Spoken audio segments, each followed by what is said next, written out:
Welcome to Flat, Cool, and Acid Free, an OK State Archives podcast, bringing you stories about Oklahoma State University and Oklahoma. I'm Libby Whitlow, digital storytelling intern for the OSU Libraries. On this episode, Dr. Kurt Anderson and I will be reading through some excerpts of Angie Debo's yearly Christmas letters. She was very perceptive to the significant events she was living through. By analyzing her words, I think we will be able to see how her historian mindset influenced her work and the world around her. I was at work one day in the communications office and was told about the library's collection of Debo Christmas letters. I was told about how Angie was moved at the last second to include a bit about JFK's assassination in the letter since it was also fresh on the mind. It's interesting what she notices in the letter about Kennedy's legacy and his impact on the timeline of American history. This is when I really began to see how her historian way of thinking was shaping her interpretations of current events around her. She wrote, I am writing 2 days after Thanksgiving, while we are still stunned by our national tragedy.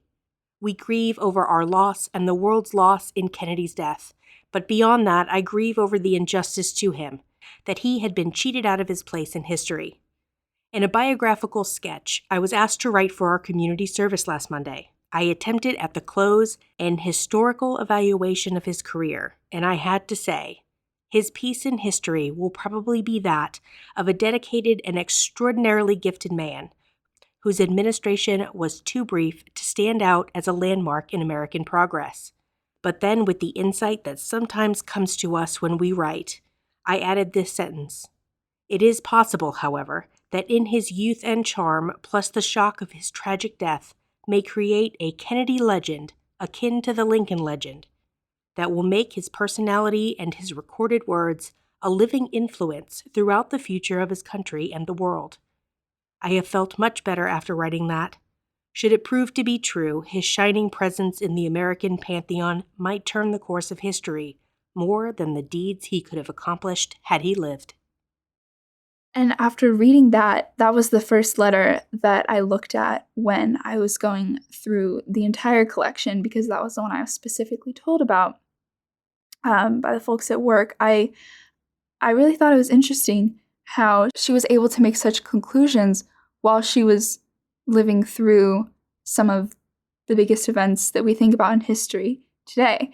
And once you kind of have a sharp eye for that, once you're going through the rest of the letters, you really start to think about how else she is interpreting huge events.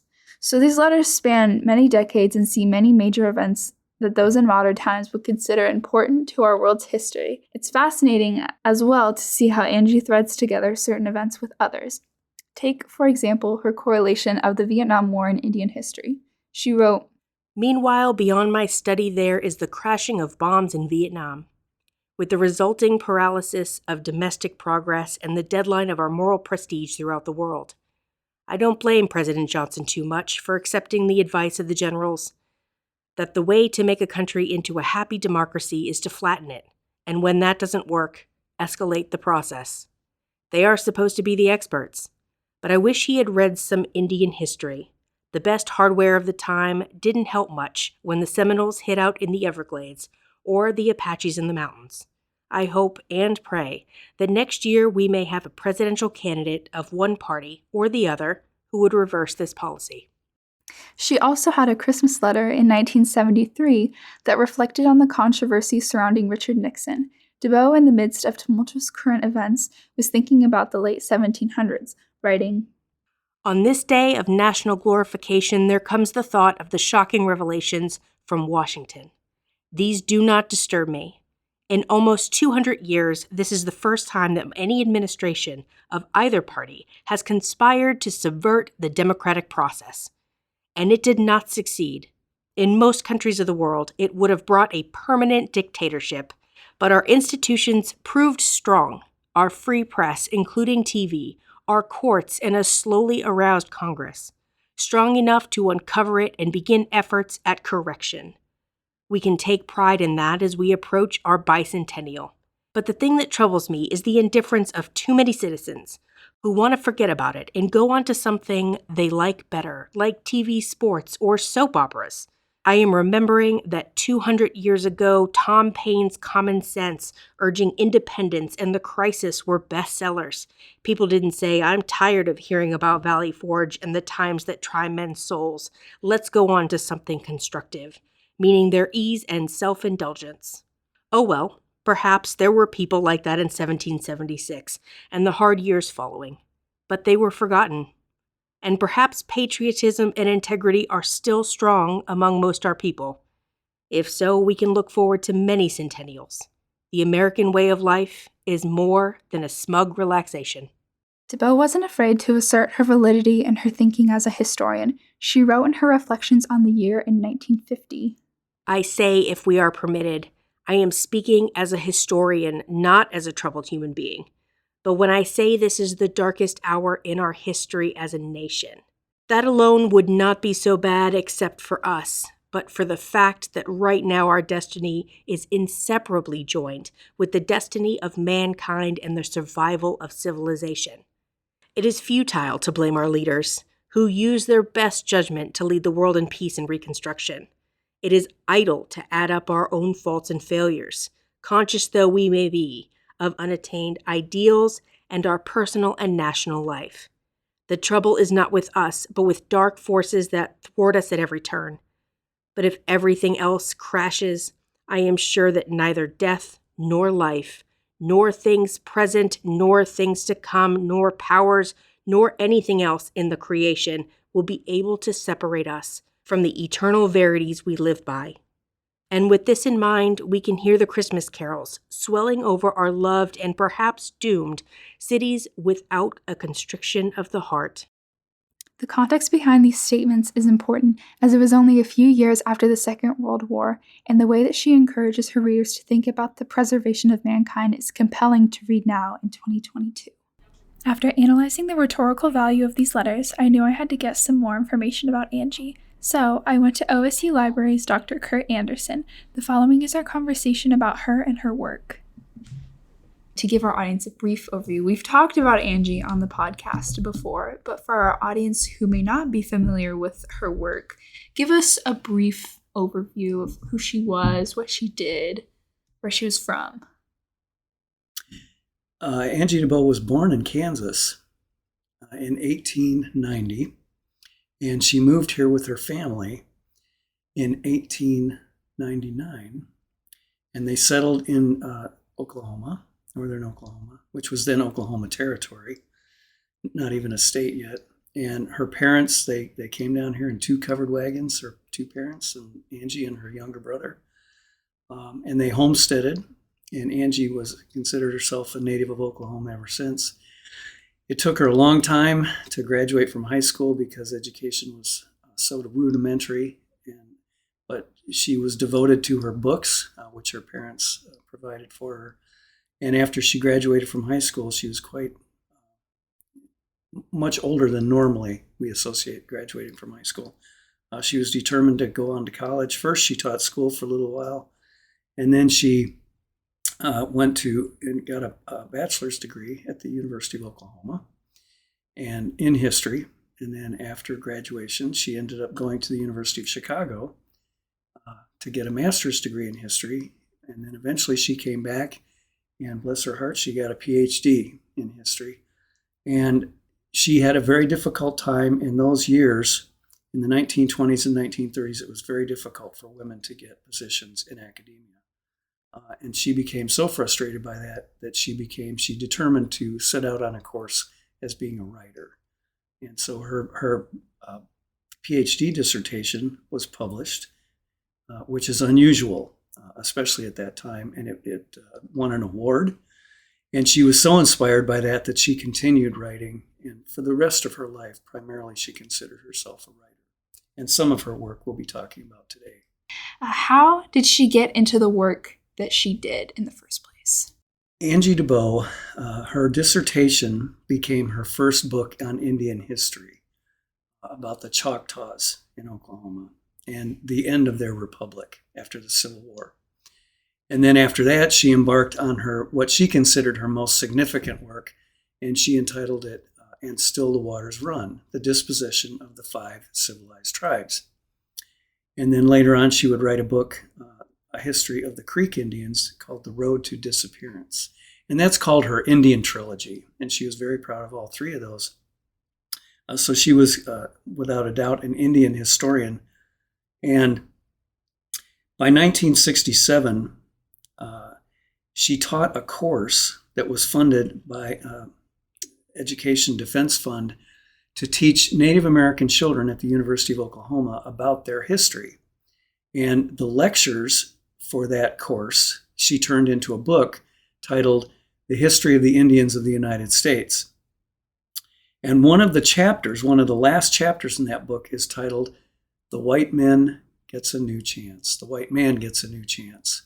And one of the things she talked about in the book was the problems that the Alaskan natives, the Indians and the Aleutians, were having trying to hang on to their land, which had been granted to them in perpetuity after America, the United States, bought Alaska from Russia. So she became very aware of that. And what she had chronicled with the history of the Indians of the United States in the lower 48 was their dispossession, how almost all of their land had been taken from them, sometimes legally, sometimes not, and sometimes through wars. She kind of had an epiphany at that time, and she realized that it was more, a historian's role should be more than just chronicling tragedy. But if a historian could actually contribute to preventing a tragedy, she felt that she had that obligation. So she took up the cause of the Alaska Natives in their fight to maintain at least enough land so that they could continue their hunting and gathering and fishing subsistence. And when she took the time in her 1969 Christmas letter to urge people to take action with her, who was Debo writing to, and who did she urge others to write to? The people that she wrote to initially in 1969 for her Christmas letter of that year were just people that she had corresponded with over the years. What inspired her to get them involved was that she had seen an article. Actually, it was the annual newsletter, or the semi-annual newsletter of the Association on American Indian Affairs, which was an interest group interested in Indian rights. And she was so impressed with the clarity and detail in this newsletter that she included mention of it in her 1969 Christmas letter and urged her correspondents to not only write the association to get a copy of that newsletter, but then she urged them to write at least 6 letters to their congressmen or senators, urging them to take action on a bill that would secure for the Alaskan Natives at least 40 million acres so that they could continue their subsistence lifestyle. And 40 million acres was only 10% of the land in the state, and the Indians and the natives comprised 20%. So it was a more than reasonable request on their part. And they also wanted some financial compensation for the lands that they were going to be forced to surrender to the United States government and to the state. And so she just became very passionately involved in that. I remember we had earlier conversations about how she was writing to, she was asking people to write to their representatives, but she was also writing to the president and to the president's wife. I don't know if you had any more insight on that or why she may have chosen to do that, because she was I think it proves that she was very passionate about what she was doing in the first place. Extremely passionate. And what's interesting is Angie Debo was a liberal. Her views were very liberal and progressive throughout. She was a member of the ACLU and various liberal causes, championed international transfer students, to come to the United States and be exposed to our culture and educational system. And interestingly enough, although she did not like Richard Nixon and most of his views, she did grant him one concession, and that was that he had an actual open-minded view about Indian rights. And he did, in fact, want to secure for the Alaska Natives enough land so that they could continue their lifestyle. So she wrote a very impassioned letter to Mr. Nixon personally.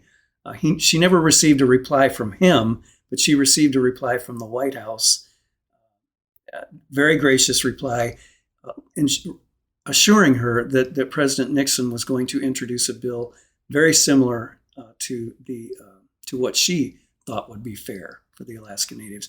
And then, interestingly, she even wrote a letter to Mrs. Nixon, Mrs. Pat Nixon, woman to woman, kind of urging Mrs. Nixon to, hit her husband in the ribs and kind of, put the thought in his mind that he might want to do more even than he was thinking about. And when reading over this 1969 Christmas letter, it's particularly interesting that she asks her readers to write to the Association of American Indian Affairs and ask them for their publication, Indian Affairs number 75, and the letter that goes with it. And an important insert that she makes here is, when reading the 4-page summary, she says that on her integrity as a historian, she assures the reader that it is accurate in every particular. And when I was reading this, I thought it was very interesting how she was able to assert that her integrity as a historian was valid, especially as, we think about the context of when she was getting her education and when she was growing up. It was very hard to be seen as legitimate as a woman and as a historian and academic. And I think her being able to talk about her integrity really proves that she was wholeheartedly invested in advocating for this act and knew her history to back it up and why it was so important. So I thought that bit was it really stuck out to me in the letter as a whole. But I also didn't know if you brought any other materials that you would like us to look through today to talk about on the show. Well, I taught this about Angie Debo's political activism. I taught it as an adult education course, and I brought my introduction to that course. And then I brought just a list of some of the folks that she wrote. One of the more interesting ones, she never met her in person, but there was a young high school girl that she never met, but they corresponded regularly. And this young lady was very, very inspired by Angie Debo's activism. And they kept in touch. And when President Nixon did, in fact, sign it into law, that young woman wrote Angie Debo and said when she heard the news, she just burst into tears. And she did something else, too. She went to a high school in Texas, and she asked the principal if she could make an announcement over the PA system, how they do in high schools. And the principal granted her permission, and she told her student body all about it. And she expected that, high school students, they couldn't care less. But she was so pleased that a number of the students did actually go to the office and request more information and want to take part in the campaign. So from a high school, young female high school student in Texas to Hubert Humphrey, another presidential candidate, and President Nixon, and her correspondence, the list, this is just a partial list, but she wrote all of Oklahoma's representatives and senators and senators and congressmen from all other states too. She also traveled to Washington, D.C. and submitted a report that was actually entered into the congressional record in March of 1971. And in December of 1971, almost 2 years to the day that she wrote her 1969 Christmas letter, President Nixon did, in fact, sign the bill into law. They received 40 million acres, and they received $1 billion, which at that time was a tremendous amount of money. Today, of course, we talk in trillions, but $1 billion back then was a lot of money. They received $1 billion for the lands that they had been forced to sell or surrender. They received $500,000 for mineral rights in lands that they had surrendered with interest. And then they were also granted 2% royalties on all oil and gas and mineral sales on lands that they had been forced to surrender. So it was a very significant victory, and she was very, very proud of it. It's interesting on this list here with the correspondence, who she writes to and who she gets a response back from. What do you think it was about her rhetoric that made people so engaged or willing to write back to her? I think the main reason that people were so willing to correspond with her was her reputation as a scholar. Even though she was a woman, and at that time, it was much more difficult for women to, succeed as writers or in academia. Her reputation was well known, especially in the United States, as a historian of the Native Americans. And so she had a lot of credibility. She wasn't just someone off the street writing to these people. She had a lot of credibility. She often, not in a conceited way or anything, but she would often mention some of the works that she had completed and that had been published. And she was a very prolific author. And for example, in the letter that she wrote President Nixon, she mentioned that much of her historical writing had chronicled the tragedy of the Indians' dispossession in the lower 48. And she kind of challenged the president, saying that his administration had a once in a historical opportunity to correct that injustice in Alaska. Seems like she was very well versed in what she was saying, and we're lucky to be able to have this work to reflect on at the OSU archives. Is there anything else in the folder that you'd like to share with us today? Well, I did make a copy of the newsletter of the Association on American Indian Affairs, and it's not long. It's only 3 or 4 pages long, but it truly inspired her to get involved because it's so detailed and yet so clear and yet brief enough so that people could read it without getting bored. And it laid out the case for the Alaskan Natives so concisely that it was easier for her to urge people to get a copy of this, look at the historical and present context of what the Alaskan Natives were facing, and then to get them involved. And in the end, she had a correspondence, a list of correspondence that was 265 folks long. And I read an article by a Western historian, Dr. Patricia Nelson Limerick, and she made the point, this was before the internet and emails, and it was kind of a cute comment. She said, what could Angie Debo not have done in the world of the internet and instant communications, over computers? I mean, it was really remarkable. It all had to be done by hand. Angie Debo, she never asked people, she never sent out form letters. She asked people to write to their congressmen and senators and whomever they wanted to correspond with in their own words. She never told them what to write, but it was a very effective campaign. I was very proud of it.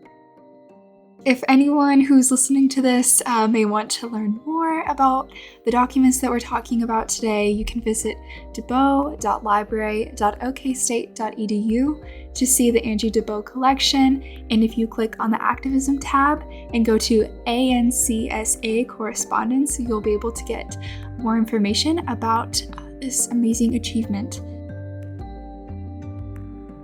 After reflecting on Debo's words and amazing life, it's pleasant to remember that Debo loved OSU and was generous enough to donate so many of her items to our archives. She mentions OSU in her letters throughout the years, in 1947 writing, I am completely sold on the A&M College. Its huge enrollment has never destroyed its wholesome spirit, and its services to the state can be measured by what the farm youngsters did at the International recently.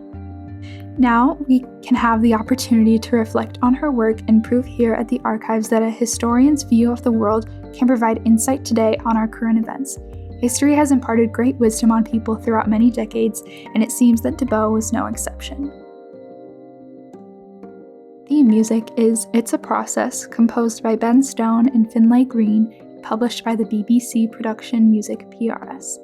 From the folks at the Oklahoma State University Libraries and the Archives, thanks for listening, and always remember to keep your archival material flat, cool, and acid-free.